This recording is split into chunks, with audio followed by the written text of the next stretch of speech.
Hamas के लड़ाकों के पास इतना पैसा कहां से आता है कि हमास के लड़ाके हजारों की संख्या में रॉकेट से इजराइल पर हमला कर रहे हैं। आप लोग इस वीडियो में देख सकते हैं कि हजारों की संख्या में रॉकेट गाजा पट्टी की तरफ से हमास के लड़ाके इजराइल की तरफ छोड़ रहे हैं।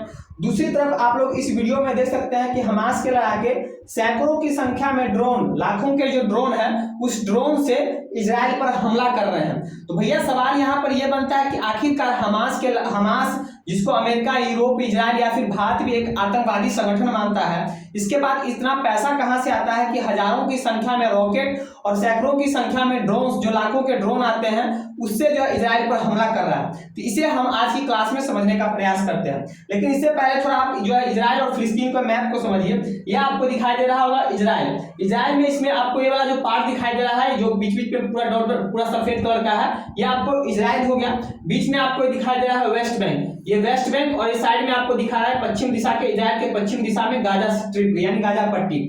ये दोनों अभी वर्तमान में फिलिस्तीन है। तो अभी जो इजराइल और फिलिस्तीन के बीच में जो युद्ध चल रहा है वो आपको गाजा पट्टी और इजराइल में चल रहा है, यानी गाजा की तरफ से जो है हजारों की संख्या में रॉकेट इजराइल की तरफ छोड़ा जा रहा है। यहाँ पर बड़ा मैप देखिए, ये आपको हो गया, ये गाजा पट्टी हो गया, ये वाला इलाका जो हो गया ये गाजा पट्टी हो गया और ये इजराइल हो गया। तो इसी गाजा पट्टी से जो है हजारों की संख्या में हमास के जो लड़ाके हैं रॉकेट और क्या कहते हैं ड्रोन से इजराइल पर हमला कर रहे हैं। तो हमला कहां पर हो रहा है? तो हमला जो हो रहा है वो इजराइल के पश्चिम वाले भाग में हो रहा है, ये वाला पश्चिम वाला भाग, यानी गाजा पट्टी में जो गाजा पट्टी के जो जस्ट सटा हुआ भाग है इजराइल का पश्चिम वाला भाग, यहाँ पर हमला हो रहा है। यहाँ पर मुश्किल क्या हो रहा है, देखिए जो हमास के जो लड़ाके हैं वो आपको इसी गाजा पट्टी में रहते हैं, या आपको वेस्ट बैंक में नहीं रहते हैं, ये गाजा पट्टी में रहते हैं। गाजा पट्टी क्या है कि बहुत ही यहाँ पर विकास के नाम पर कुछ अभी है नहीं गाजा पट्टी में। यहाँ पर बहुत ही भूखमरी वाली जिंदगी है, पानी की कमी है, बिजली की कमी है। तो जो हमास के जो लड़ाके हैं वो आपको इस गाजा पट्टी में जो रियासती इलाका जहाँ पर लोग रहते हैं उसी बिल्डिंग में छिप के रहते हैं, और वहीं से ये लोग जो हजारों की संख्या में रॉकेट से इजराइल पर हमला कर रहे हैं। आप सभी ने देखा होगा, वीडियो फुटेज में देखा होगा, न्यूज में सुना होगा कि हमास के जो लड़ाके हैं वो लगातार यहीं पर इजराइल के पश्चिम दिशा में हमला कर रहे हैं। और यहाँ पर जो इजराइल के बहुत सारे नागरिकों को इस बंधक बना के ले गया, बहुत सारे लड़कियों को रेप कर दिया गया, इजरायली लड़कियों को रेप कर दिया गया, जिसके बदले में इजराइल भी जो है इजराइल अपना बदला ले रहा है। और फिलिस्तीन के जो अनेक फिलिस्तीन के बहुत सारे नागरिक मारे गए, आपको हमास के बहुत सारे लड़ाके मारे गए। इसी गाजा पट्टी में आपको देख सकते हैं दो मस्जिद है जो पूरी तरह जो इस हमले में ध्वस्त हो चुका है। ये हमले से पहले का फोटो देखिए, ये गाजा पट्टी में एक मस्जिद है, ये वाला जो इलाका है गाजा पट्टी, इसमें एक मस्जिद है, इस मस्जिद का नाम है यासीन मस्जिद। ये हमले से पहले का वीडियो देखिए, जब इजराइल ने जो है गाजा पट्टी पर हमला नहीं किया था उस समय इस मस्जिद का फोटो देखिए कैसा एकदम साफ सुथरा है, और हमले के बाद का फोटो देखिए पूरी तरह जैसे लग रहा है यहाँ पर जो है कोयले का कारखाना है,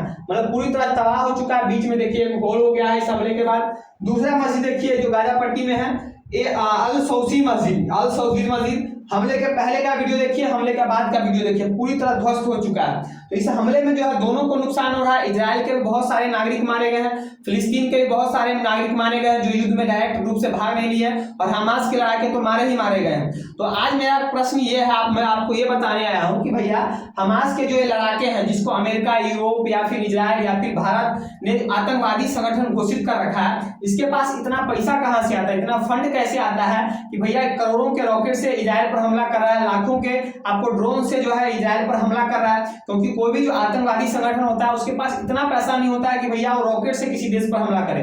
लेकिन हमास के जो लड़ाके हैं आप देख रहे हैं कि हजारों की संख्या में रॉकेट से इजराइल पर हमला कर रहा है। तो क्यों कर रहे हैं, इनके पास पैसा कैसे आता है, इस मैप को समझिए। ये आपको यहाँ पर दिखाई दे रहा है, इस बीच में छोटा सा, इसमें इजराइल और फिलिस्तीन दोनों है, आप सभी को पता है। ये वाला हो गया फिलिस्तीन वेस्ट बैंक, और ये हो गया जो आपको गाजा पट्टी मिला के फिलिस्तीन का आता है, बाकी का बाकी इजराइल है। अब यहाँ पर आप देखिए इजराइल, इसके अगल बगल में आप देखिए जो भी कंट्री है, कौन से कंट्री है, यानी सभी जो है मुस्लिम कंट्री है। चाहे आप देखिए तुर्की देखिए, सीरिया देखिए, इराक देखिए, ईरान देखिए, सऊदी अरब देखिए, इजिप्ट देखिए, सब जो है इसके अगल बगल में, यानी इजराइल के अगल बगल में जितने भी कंट्री है वो मुस्लिम कंट्री है।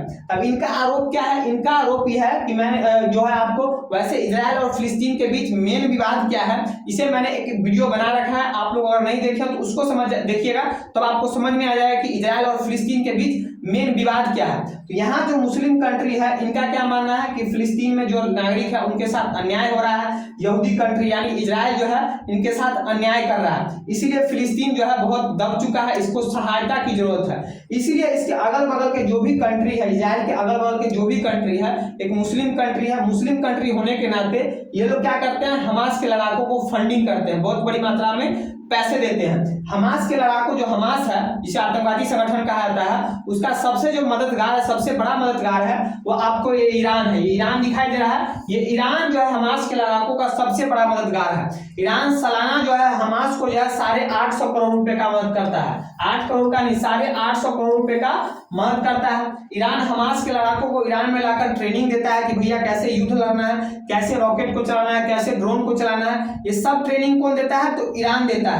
तो हमास के लड़ाकों का जो सबसे बड़ा जो मददगार है वो ईरान हो गया। उसके बाद आपको ये ऊपर में तुर्की दिखाई दे रहा है, ये तुर्की भी आपको हमास के लड़ाकों का मदद करता है। यानी अगल बगल के जो भी कंट्री है ये हमास के लड़ाकों को मदद करते हैं, फंडिंग करते हैं। उसके बाद जो फिलिस्तीन के जो व्यक्ति थे, जो आपको पैसे वाले व्यक्ति थे, वो समझते हैं कि हमेशा फिलिस्तीन और इजराइल में विवाद गर्म रहता है, इस कारण जो पैसे वाले व्यक्ति थे फिलिस्तीन के मुस्लिम व्यक्ति, वो अपने कंट्री छोड़कर अदर कंट्री में जाके बस चुके हैं। जैसे अगल बगल में जाके कोई इराक में, कोई ईरान में, कोई इजिप्ट में, कोई अन्य कंट्री में, देश के अन्य कंट्री में जाके बस चुके हैं। तो वहां से भी वो लोग जो है पैसे जो है बहुत बड़ी मात्रा में पैसे हमास के लड़ाकों को भेजते हैं, और ये हमास के लड़ाके उन पैसों का उपयोग जो है रॉकेट, आपको कैसा ड्रोन बनाने में उस समय उपयोग करते हैं, और युद्ध के समय में इसका उपयोग करते हैं। ये बात आप लोग समझ गए कि लोग के पास पैसा कैसे आ रहा है। अब अपने भारत में देखिए इस युद्ध को लेकर अपने भारत में क्या चर्चा हो रहा है। आप सभी को पता है कि प्रधानमंत्री मोदी जी ने एक ट्वीट किया था, उस ट्वीट में उन्होंने बताया था कि भैया प्रधानमंत्री मोदी ने इजराइल के प्रधानमंत्री बेंजामिन नेतन्याहू से बात किया।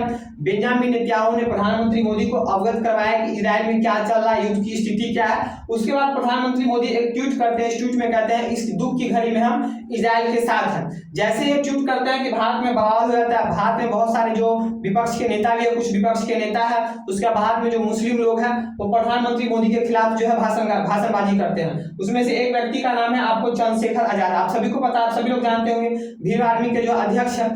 ये क्या कह रहे हैं कि भैया हम जो है प्रधानमंत्री मोदी जो ये बोल रहे हैं कि हम इजराइल के साथ हैं, तो ये गलत कर रहे हैं। हमको जो है भारत को जो है फिलिस्तीन के साथ होना चाहिए, क्योंकि अटल जी ने भी ऐसा ही कहा था कि हम जो पहले अटल जी के समय जब ये विवाद हुआ था तो उस समय अटल जी ने कहा था कि हम फिलिस्तीन के साथ हैं। तो मोदी जी ऐसा क्यों कह रहे हैं कि हम जो है इजराइल के साथ हैं, हमको फिलिस्तीन के साथ होना चाहिए। तो इन महाशय को कौन बताया कि ये क्या कह रहा है, जो चंद्रशेखर आजाद है, चाहे जो मुस्लिम लोग है, भारत के जो मुस्लिम लोग है, वो क्या कह रहे हैं कि कह रहे हैं फिलिस्तीन के जो मुस्लिम लोग हैं उनके साथ अन्याय हो रहा है, वो गरीब तबका के लोग हैं, उनके साथ लगातार अन्याय हो रहा है। अब इनको कौन बताए, पहले तो आप लोगों को वीडियो देखिएगा, जो मैंने वीडियो बनाया है कि इजराइल और फिलिस्तीन में विवाद क्या है, आप लोग वहां पर अच्छे से कॉन्सेप्ट समझिएगा। लेकिन यहाँ पर समझिए ये लोग को कौन बताए, लोग पढ़ा लिखा तो है नहीं, इतिहास को कुछ पढ़ा नहीं, बस इनको पता है कि हमको राजनीतिक रोटियां कैसे सेकनी है, राजनीतिक फायदा कैसे लेना है, मुस्लिम वोट को अपनी तरफ कैसे करना है, इनको तो ये करना है। इनको कौन बताया कि भैया इजराइल ने जो इजराइल फिलिस्तीनी लोग फिलिस्तीन कर रहे हैं, एक समय फिलिस्तीन भी इजराइलियों यहूदियों का था, लेकिन वहां से उनको जो अन्याय किया गया। इनको कौन बताया कि सेकंड वर्ल्ड वॉर में हिटलर ने 60 लाख यहूदियों को मौत के घाट उतार दिया था। ये जो लाशें आपको दिखाई दे रही है, जैसे लग रहा है कि मुर्गा का छाल फेंका गया है, लाश देखिए हड्डी गला के भूखे तरपा के फिलिस्तीनियों इजराइलियों को मारा गया था, यहूदियों को मारा गया था। कितने? 60 लाख यहूदियों को। तब तो इनका साथ देने को कोई नहीं आया था, लेकिन अभी इनको लग रहा है बुरा क्यों लग रहा है? क्योंकि अभी इनको जानकारी का अभाव है। मेन दिक्कत क्या है, भारत के चाहे मुस्लिम हो चाहे इनके अगल बगल के जो मुस्लिम है, उनको दिक्कत क्या है? दिक्कत यह है कि भैया ये बीच में अगर ये पूरा जो मिडिल ईस्ट वाला है, ये पूरा मुस्लिम लोग है, मुस्लिम बहुसंख्यक है, यानी मुस्लिम कंट्री है। बीच में भैया ये यहूदी कैसे आ गया? मेन प्रॉब्लम ये है। अगर अभी जो इजराइल और फिलिस्तीन में युद्ध चल रहा है, अभी युद्ध एक दिन में समाप्त हो सकता है। अगर इजराइल का प्रधानमंत्री बेंजामिन नेतन्याहू ये कह दे कि भैया हमारे देश के सभी नागरिक है वो इस्लाम धर्म को कबूल कर दे, देखिए युद्ध सब एकदम 1 मिनट में शांत हो जाएगा। जितने अगल बगल पड़ोसी देश है तुरंत जो है बेंजामिन नेतन्याहू का स्वागत करने आ जाएंगे। तो मेन प्रॉब्लम यहाँ पर क्या है कि भैया बीच में जो है ये यहूदी कैसे आ गया? क्योंकि इनका मानना है कि हमारे इस्लाम का मानना है कि हमारे धर्म के अलावा बाकी जितने धर्म है वो तो धर्म है ही नहीं, सिर्फ एक ही धर्म है, इस्लाम धर्म। तो यहाँ पर दिक्कत क्या है? धर्म को लेकर। अभी अगर यहूदी वाले इस्लाम धर्म को अपना ले, इजराइल वाले अगर इस्लाम धर्म को अपना ले, सब प्रॉब्लम खत्म हो जाए। जितने मुस्लिम का देश इसका विरोध कर रहे हैं, सब विरोध करना बंद कर देंगे। भारत को भी जो मुसलमान है वो भी विरोध करना बंद कर देंगे। भारत में वीडियो देखा तो बहुत सारे मुसलमान कहते हैं कि हम फिलिस्तीन के साथ हैं। क्यों? क्योंकि वहां मियाँ भाई है। अरे भाई परिस्थिति देखो, इतिहास पढ़िए कि यहूदियों के साथ क्या अन्याय हुआ, कैसे उन पर अत्याचार हुआ। तो इनको आप जो भी सपोर्ट करें, कुछ भी फिलिस्तीन का सपोर्ट कीजिए, लेकिन भैया मैं स्पष्ट कर रहा हूँ, आप लोग इस बात को रिकॉर्ड करके रखिएगा। भैया इजराइल का प्रधानमंत्री है बेंजामिन नेतन्याहू, ठीक है। और इजराइल एक विकसित देश है, पढ़ा लिखा देश है, एक पर एक वहां पर इंटेलिजेंट व्यक्ति होते हैं, वहां पर एक शोध किया आता है। तो आप जो बेशक अभी कुछ कर लो, बेंजामिन नेतन्याहू ने चैलेंज दे दिया है कि ये जो गाजा पट्टी है, जो गाजा पट्टी से जो हमला हो रहा है गाजा पट्टी, हम इस गाजा पट्टी को इस बार जो है पूरी तरह इजराइल में मिला देंगे, पूरी तरह इजराइल में मिला देंगे। इसलिए बेंजामिन नेतन्याहू ने पहले ही 7 तारीख को हमला हुआ था, और 7 तारीख को बाद में बेंजामिन नेतन्याहू ने वीडियो कॉन्फ्रेंस करके बोल दिया था कि गाजा पट्टी में जो भी आम नागरिक रह रहे हैं फिलिस्तीनी, गाजा पट्टी को खाली कर चले जाएं, क्योंकि इनका इस बार का टारगेट है कि गाजा पट्टी को ले लेना है तो ले लेना है। क्योंकि ऐसा हमला अभी तक इजराइल पर नहीं हुआ था जैसा हमला इस बार हुआ है। बहुत सारे बेकसूरों को मारा गया है, बहुत सारे लड़कियों को रेप किया गया। तो इसलिए इस बार जो बेंजामिन नेतन्याहू पूरा मूड में इस गाजा पट्टी को मिला ही लेना है इजराइल में। और इन लोगों को क्या पता, देखिए इसका मैप देख लीजिए, 1946 से पहले दिखाई दे रहा पूरा फिलिस्तीन था। देखिए 1947 में जब पार्टीशन किया यूएन ने, तो ये मिला आपको इजराइल मिला, ये इजराइल मिला। देखिए 1949 से 67 के बीच में लोग युद्ध किए, 5-5 देश मिलकर आए जो इजराइल को मारने। देखिए क्या हाल कर दिया, ऊपर का पूरा घट हो गया, इधर का पूरा घट हो गया। अब बचा कितना है, तो ये जो बचा है।